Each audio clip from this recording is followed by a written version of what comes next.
Gagawa ako ng choco pan bread. Ito ang ating mga kakailanganing ingredients.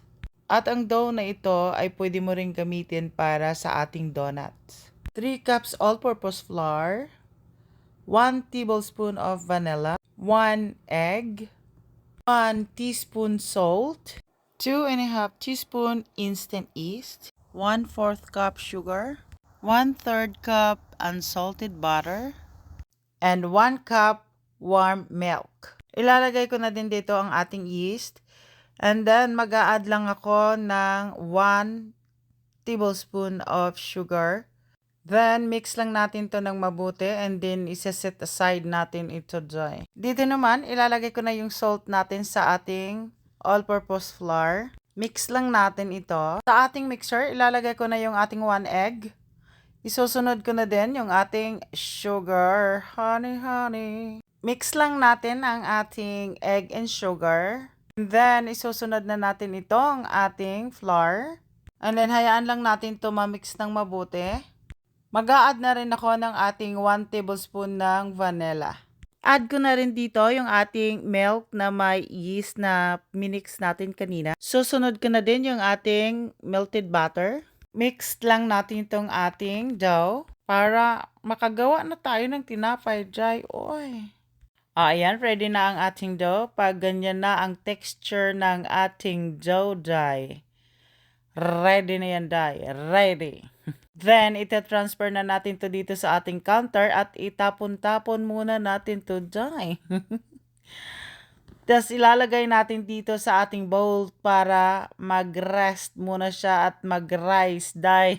Then, ika-cover lang natin ng cling wrap ito, girl. After 1 hour, ready na ang ating dough. Pwede na tayong mag-mikos-mikos, girl. Remember, yung ating mixing ng dough, pwede mong gamitin any kind of bread. Yung ating donut at saka yung ating choco pan Japanese bread.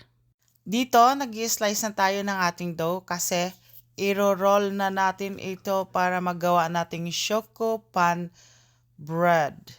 Wala namang nagtanong sa'yo, Day, kung anong ginagawa mo. Makikita din naman nila yan, eh.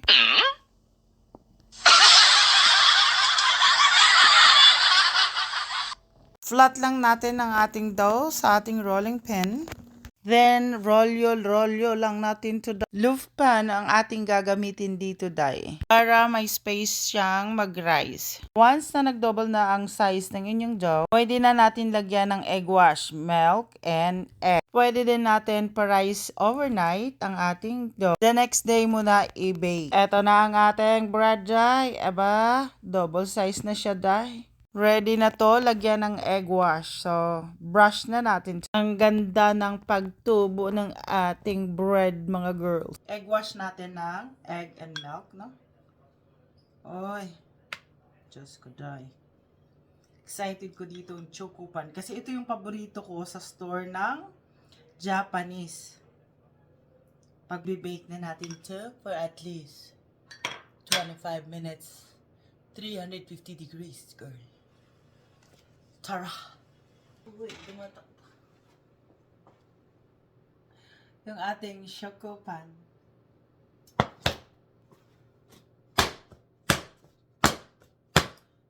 Pakita natin yung ating how fluffy yung ating choco pan. Look at that. Oh, pag binubukan natin ang bread. Oh my God, how so soft. Pag alam niyo yung bread na pag ginanyan nyo siya, halos parang nagdidikit-dikit. That means your bread is so soft. At perfect ang ating bread. No? So, makikita mo siya, oh. Wow! Ang sarap kaya, Day, oh. Donut natin tsaka choco pan bread.